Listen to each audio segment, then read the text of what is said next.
Well, good morning, City Church. If we haven't met yet, my name is Amber Brown. I'm the family pastor here at the City. You probably see me running back and forth between the elementary side and the preschool side because we've got a lot of kids here and we have a lot of families here, and we are so glad you're a part of our City family.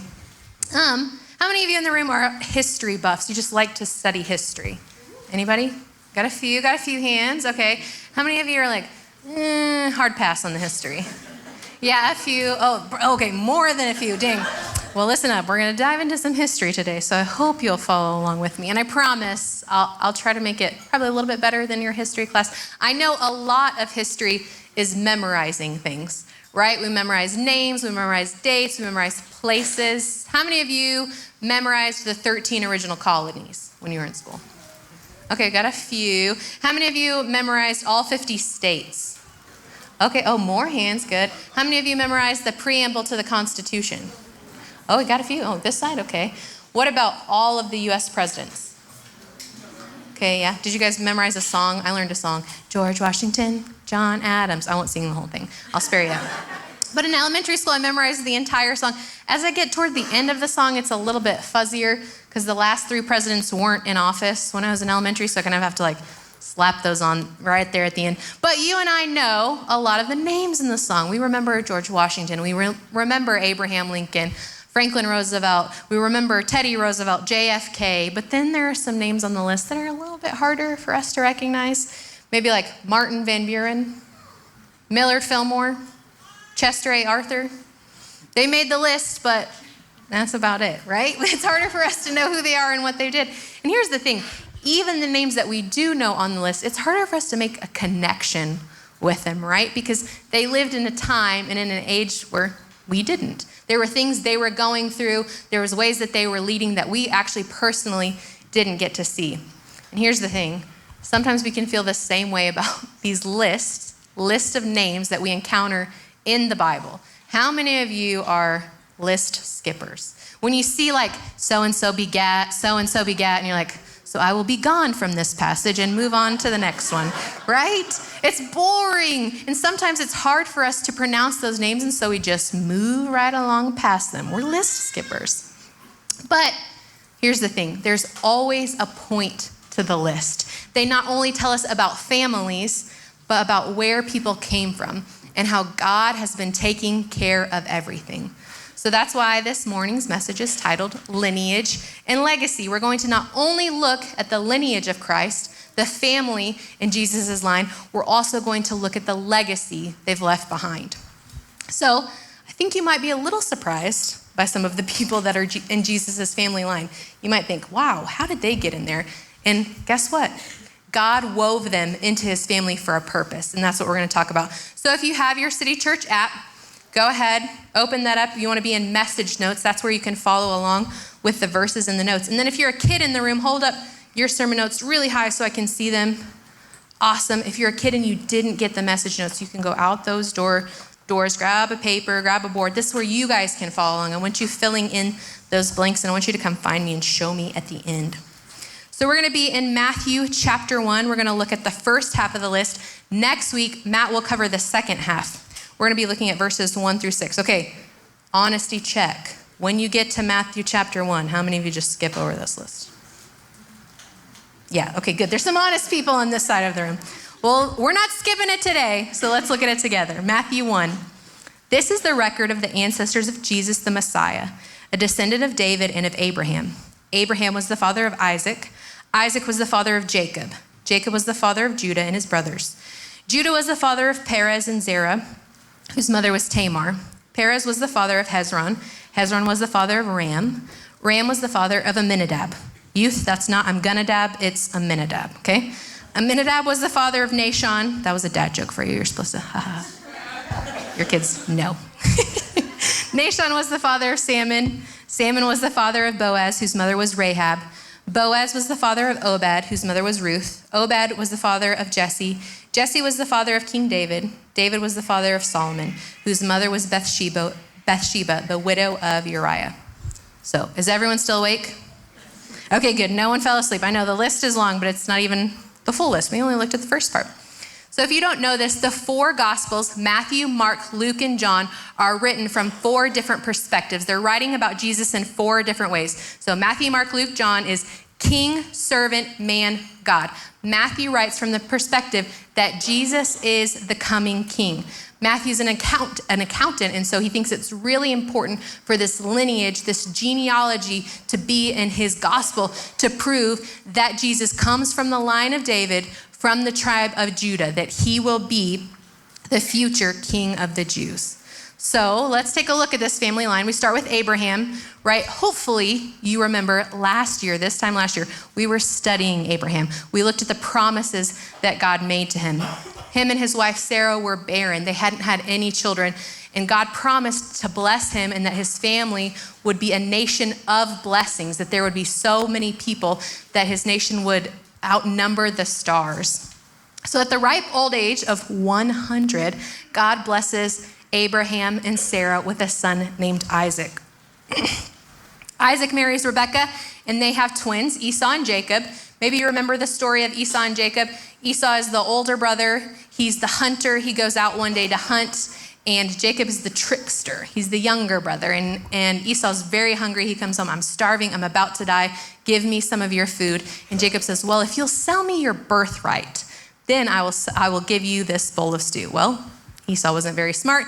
He sells the bowl of stew, and Jacob takes his birthright. Well, then later on, Isaac, their father, is about to die, and Jacob, being his tricky self, tricks his father into believing that Jacob is Esau, and he also steals a blessing that Isaac wanted to impart upon him. Then Jacob has 12 sons. This is where we get the phrase, the 12 tribes of Israel. So if you've never understood that, this is what this means. It's Jacob's 12 sons. Joseph is probably the one that you remember the most, right? Hopefully you watched The Prince of Egypt back in the day and you saw his beautiful coat of many colors, right? And we know that Joseph actually endures a lot of trials because God had chosen him. And he suffers these trials at the hands of his brothers. And he's sold into slavery and has to endure a lot while he is in Egypt.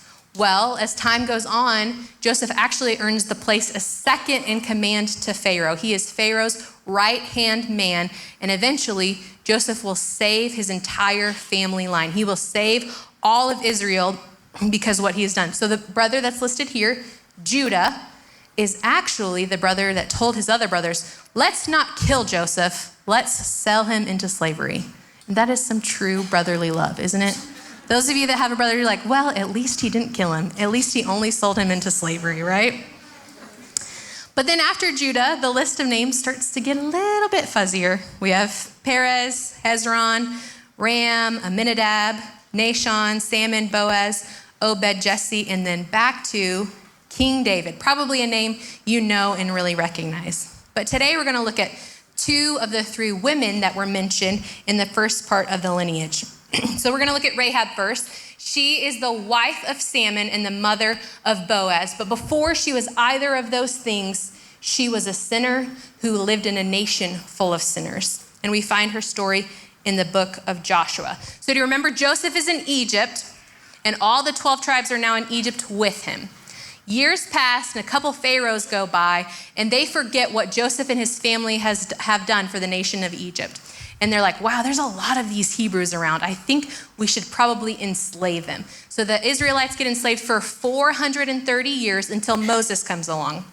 Moses is from the tribe of Levi, and he's the one that leads God's people out of Egypt and into, or almost into, the promised land. So they're out looking for the promised land, and Moses sends 10 spies out to go see about the land that they want to conquer and take over.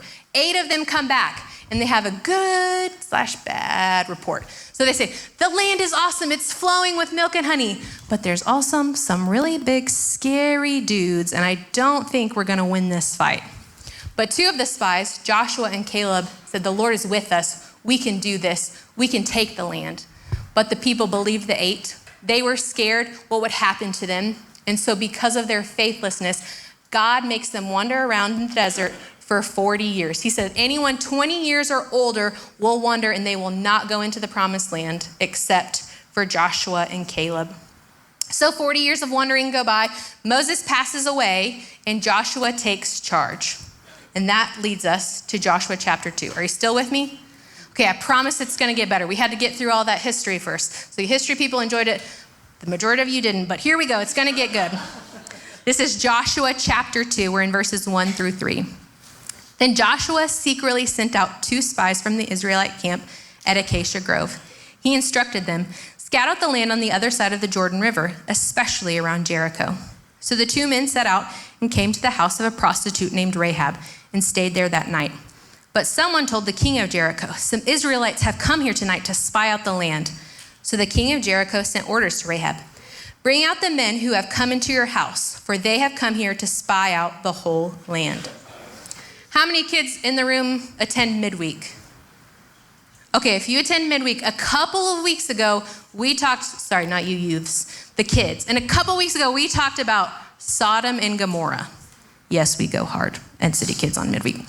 But here's what we talked about. We said that Sodom and Gomorrah was a wicked nation filled with wicked people who did wicked things to themselves and others.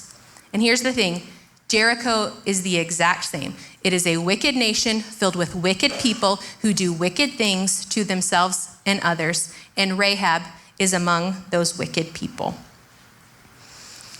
So Joshua sends these 2 men into Jericho to spy out the land they're planning to destroy, and they come to Rahab's home. They stay there with her the night, and the king gets word that the spies are there and says, "Bring out the men." And here's how Rahab responds, verses 4 through 7. Rahab had hidden the 2 men, but she replied, "Yes, the men were here, but I don't know where they were from. They left the town at dusk, and as the gates were about to close. I don't know where they went. If you hurry, you can probably catch up with them." Actually, she had taken them up to the roof and hidden them beneath bundles of flax she had laid out. So the king's men went looking for the spies along the road leading to the shallow crossings of the Jordan River. And as soon as the king's men had left, the gates of Jericho were shut. So she hides them, she covers them, she lies for them, and she protects them. And what's crazy about this is these spies are not only spies, they are enemies of her people coming in trying to figure out a plan, and she hides them. But why does she do that? Let's look at verses 8 through 11. Before the spies went to sleep that night, Rahab went up on the roof to talk with them. "I know the Lord has given you this land," she told them. "We're all afraid of you. Everyone in the land is living in terror. For we have heard how the Lord made a dry path for you through the Red Sea when you left Egypt. And we know what you did to Sihon and Og, the 2 Amorite kings east of the Jordan River, whose people you completely destroyed. No wonder our hearts have melted in fear. No one has the courage to fight after hearing such things, for the Lord your God is the supreme God of the heavens above and the earth below. We were afraid, everyone in the land. We've heard and we've seen, and our hearts have melted within us." But then she makes a declaration. "For the Lord your God is the supreme God of the heavens above and the earth below." Rahab recognizes who God is and responds. Rahab exercised more faith in that moment than the 8 original spies who had been brought through the Red Sea. They had seen the walls go up and they had walked on dry land. And Rahab exercises more faith, not seeing those things, only hearing about them. She knew that their God was supreme and he could accomplish anything. So she hides the spies. She's heard what the power of the living God can do, and she can no longer align herself with her own king and her own country. She has to align herself with the living God, the supreme God. Here's the thing. Because once you have seen and heard and experienced the power of the living God, there's no other response that we can have, right? Think about that for yourselves. When you have seen or heard or experienced the power of the living God, how have you responded? Do you know in your heart that he is the God in the heavens above and the earth below? But do you still act like you're the one that sits on the throne? Are you clinging to the Almighty God, or are you still clinging to what you know? Do you align yourself with the God of the universe, or do you find yourself aligning with what's comfortable? I love this line from the song, Come Thou Fount. Prone to wander, Lord, I feel it. Prone to leave the God I love. Because we do love him. We have faith in him, but we are also forgetful. We're prone to wander. We drift back to what we know. But like Rahab, you and I have to make a choice. Will we respond once we recognize the one true God? She could have sold out the spies. She could have handed them over to the king, and most likely she would have been rewarded greatly, momentarily. But then what would have happened to her? What would have happened to her family? In the New Testament, the writer of Hebrews tells us this about Rahab's faith. It was by faith that Rahab the prostitute was not destroyed with the people in her city who refused to obey God, for she had given a friendly welcome to the spies. In James chapter 2, James tells us that faith without works is dead. He tells us that even the demons believe in God and they tremble. Then he gives us two examples of working faith. He reminds us of Abraham and his willingness to sacrifice his only son. And then he says this, James chapter 2. Rahab the prostitute is another example of faith. She was shown to be right with God by her actions when she hid those messengers and sent them safely away by a different road. Just as the body is dead without breath, so also faith is dead without good works. She recognized and she responded. There was action to her faith. The people in Jericho are all trembling in fear. They all know what God has done, but Rahab puts her faith into action. The moment she decided to hide the spies, the moment she decided to stop aligning herself with her own king and begin aligning herself with the king of the universe. Her reputation, her title, her city, her culture are no longer what defined her. Rahab recognized the power of the living God, and she responded. Let's keep looking at verses 12 and 13. Now swear to me by the Lord that you will be kind to me and my family since I've helped you. Give me some guarantee that when Jericho is conquered, you will let me live along with my father and mother, my brothers and sisters, and all their families. We offer our own lives as guarantee for your safety. The men agreed. If you don't betray us, we will keep our promise and be kind to you when the Lord gives us the land. So see what she does here? Rahab exercised her faith, and then she asks for favor. She says, I've literally covered you. I've put these flax on you. Now that I've covered you, you should cover me in return. I know who your God is, and I know what he's done. So in turn, return the favor. So she exercised her faith, and then she asked for favor. Here's the thing. Most of the time, you and I do not respond in the same, right?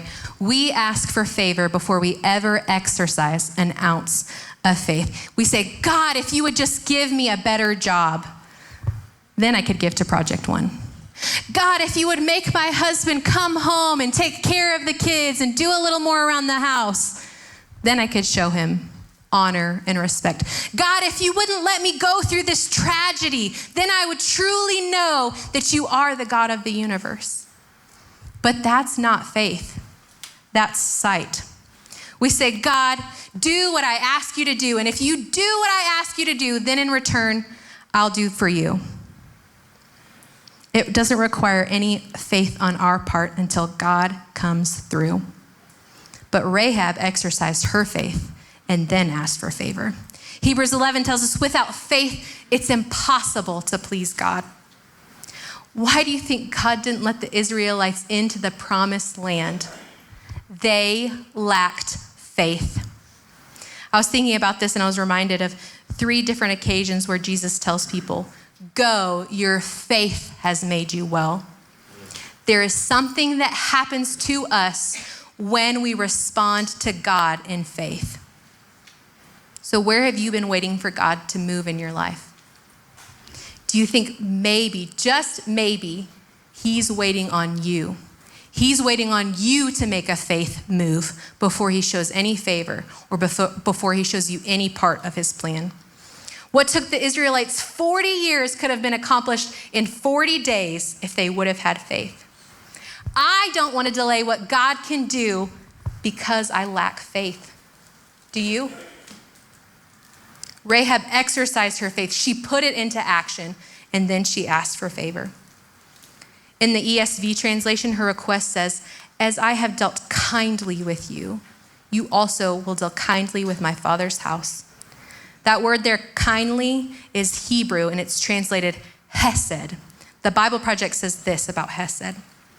The Hebrew word hesed is hard to translate into any language because it combines the ideas of love, generosity, and enduring commitment all into one. Hesed describes an act of promise-keeping loyalty that is motivated by deep personal care. This word has deep meaning. It's often used to describe God and his loyal love for us and his covenant to his people. It's a covering. So Rahab tells the spies, "I've covered you. Cover me in return when your God comes to destroy Jericho." She exercised her faith, and then she asked for favor. In verse 14, they accept her offer, and she sends them out of her home.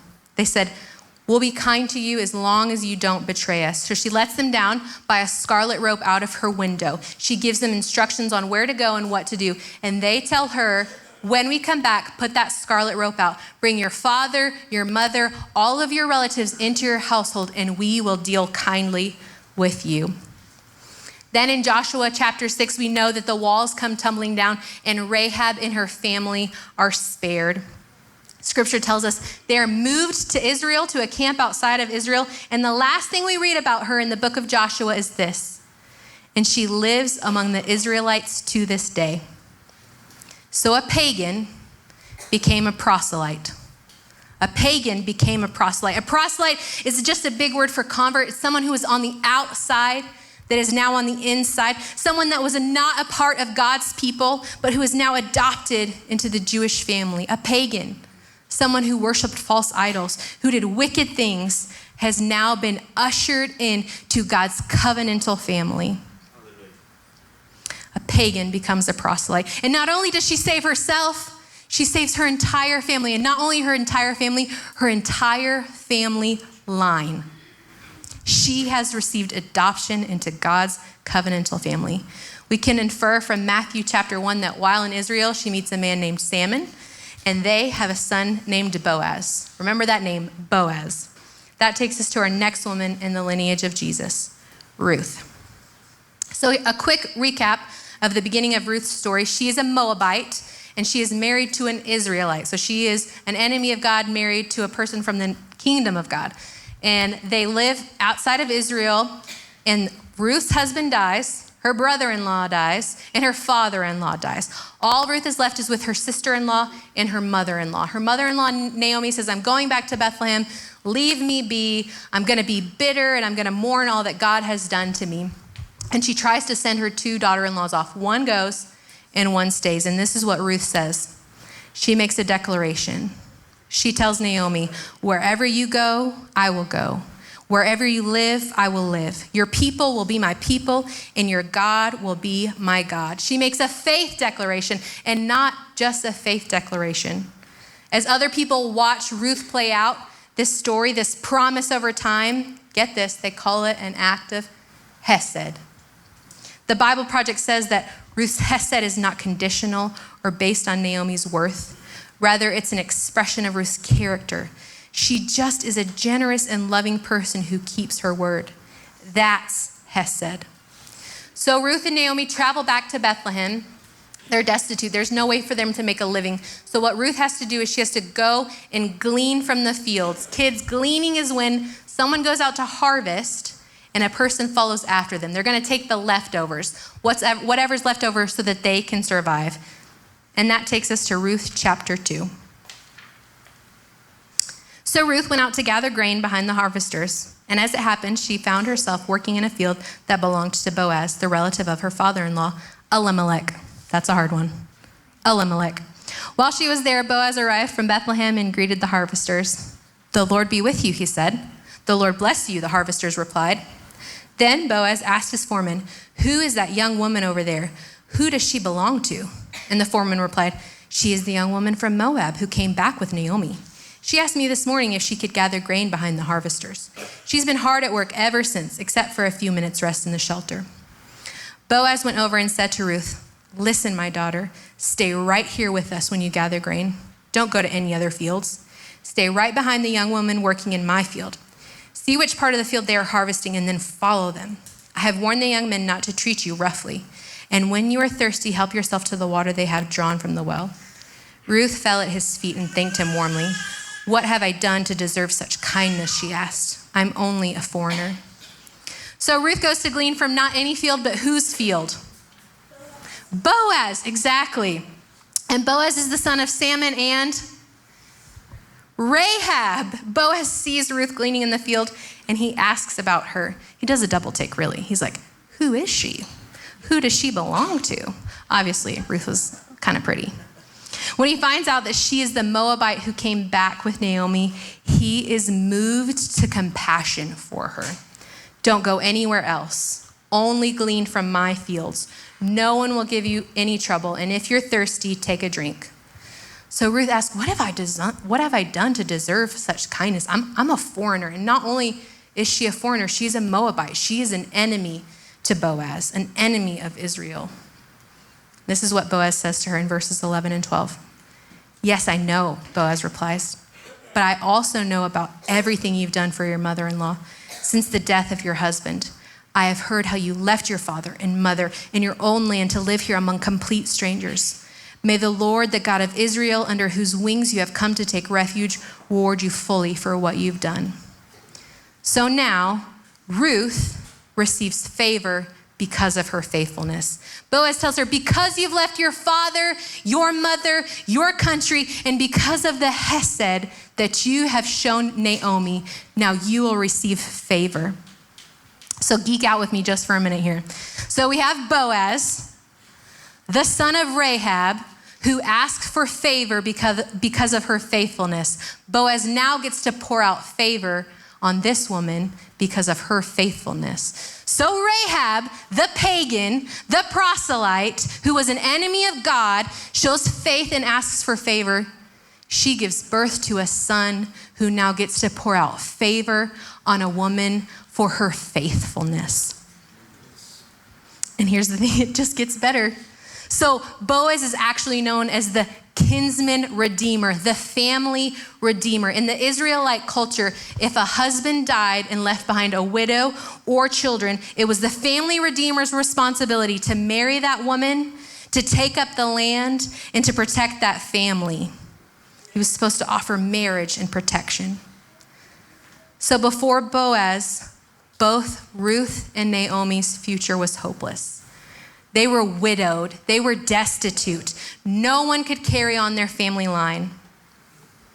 But then their kinsman redeemer steps in. He offers hope. He marries Ruth, and she's grafted into God's covenantal family. The cool thing is the same is true for you and I. We are outsiders. We are enemies of God. We're hopeless, destitute. The word says we are dead in our trespasses. We are so wicked and so far from him. But then our kinsman redeemer steps in. Jesus steps in. And instead of being hopeless, we are filled with hope. Instead of being destitute, we're now blessed. And instead of being dead, we are made alive. And instead of being far off, we're actually seated at the Father's table. And that is hesed. Rahab showed hesed to the spies. The Israelites showed hesed to Rahab. Boaz shows hesed to Ruth. And because she had shown hesed to Naomi, which points us to the greater hesed, God's hesed, his unfailing, unconditional, covenantal love for us. So Boaz marries Ruth, and they have a son named Obed. Obed has a son named Jesse, and Jesse has a son named David. That's the lineage.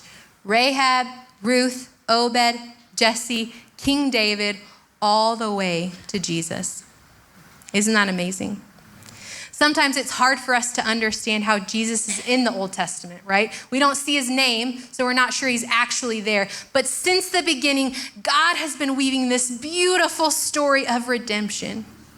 The story of people on the outside given access to the inside, given access to adoption and being interwoven into the line of Jesus Christ. But that's not all we have. We don't only have our lineage, we also have our legacy. There's a legacy of faith, which is not belief without proof. It's trust without reservation. Rahab has heard what God has done, abandons her own king and her own culture, and she responds in faith because she recognizes who God is. Ruth follows Naomi, leaves her home, her culture, probably her future, and she responds in faith because of Hesed. I heard a pastor say, to have faith in something is simply to live as if it's true. It means to put your trust in something or someone and remain loyal to it. Rahab was loyal to God's chosen people. Ruth was loyal to Naomi. So the question for us this morning isn't, do we have faith? But it's who or what do we have faith in? Who or what are we remaining loyal to? Are we putting our hope, our faith, our security in the things of this world, in the places that you come from, or the people that surround you? Or are we putting our faith in the supreme God of the heavens above and the earth below? We also have a legacy of adoption. Rahab was an outsider, an enemy of God. She was a pagan. She did wicked things to herself and to others. She was not a part of God's people. But one decision changed all of that. Ruth was a widow. She would have been destitute for the rest of her life because of the circumstances she was in. But one decision changed all of that. There is only one decision you and I have to make to be a part of that legacy. Only one choice to be made to be grafted in to the kingdom of God. If you have never given your life to Christ, that option is there for you today. It's always there for you. I love that song that we sing because he's chasing after you. He wants you. He wants people that are on the outside to be brought into the inside. He wants people that are so far off from him to be adopted into his family. That is the God that we serve. That is the God that we love. That is what's so different about him. He sees us in our sin. He knows that we're dead in our trespasses, and he sends our kinsman redeemer for us. So if you've never made that decision and you're feeling called this morning, or you just want to talk to somebody or for somebody to pray over you, there's a card in the seat back in front of you. We would love for you to fill that out. There's some awesome ladies and some awesome men back at our Welcome Center. They would love to get that card from you. One of our pastors will reach out to you. We're also having a baptism service in December. So if that's something you've never done, we would love for you to consider that. Maybe God's calling you to step out in an act of faith. Put some action behind your belief. And lastly, you and I have a legacy of Hesed. So people always ask me, like, do you get nervous to come preach? Absolutely. My boss is like literally right here on the front row, and he does this every single week. Of course I get nervous. But in all honesty, what I get most anxious about, like what I quiver and what I get so nervous is like, Lord, as we share the gospel, as we spread this seed of who you are, I get most nervous that weeds would grow up and they would choke out this message of who you are and how good you are. How all the things that you've given us, we can be so distracted. We're prone to wander. We're prone to forgetfulness. That's what I get most nervous about. Because here's the thing about Hesed. It's here. We want you here. We always say we're not here to build a crowd. I don't care about how many people are in these seats. That's great. But what we really, truly want is we want to build a family. Our staff meetings on Wednesday, there's two things that we do right at the beginning. So what are we excited about? What are our people doing that they're praising? And we share stories. I mean, every week somebody comes and says something awesome that you guys are doing because you've shared those things with us. And then we go through and we said, How are our people hurting? How can we be praying for them? Because we want to cover you in prayer. Because here's the thing, we're not trying to build a crowd here, we're trying to build a family. We want that hesed for you so deeply. Our pastors, we want to cover you with that loving kindness. We want you to see who God truly is, and we want you to respond. And we know the best way to do that is not on your own. We know the best way to do that is a part in our family and through the power of hesed. Will you guys pray with me this morning? Lord God, I just thank you that you have given us this legacy of faith. God, sometimes it's so hard for us to respond because we're forgetful. We're prone to wonder. We're just distracted, so easily distracted by the things of this world. God, so I pray this morning, if we are being distracted, God, you would help us be like Rahab. Help us exercise that faith. Help us put it into action. God, and we thank you so much for that legacy of adoption. God, that you would run after us even in our filth and wickedness. God, you would see us and you would still want us. God, I pray for anyone in this room, God, that has felt so far from you. God, I pray that they would actually see you, that you would want them, God. Because if you can take a pagan and a pagan nation and change her entire lineage, God, you can do the same for us. God, you can give us a hope and a future. God, and I thank you for that legacy of hesed. God, I pray that that would be true about our church. God, that our people would feel loved and cared for, that they would feel like they belong here. God, I pray that they would see you for who you truly are. I pray they would see your love, God, and that they would respond. It's in your name I pray. Amen.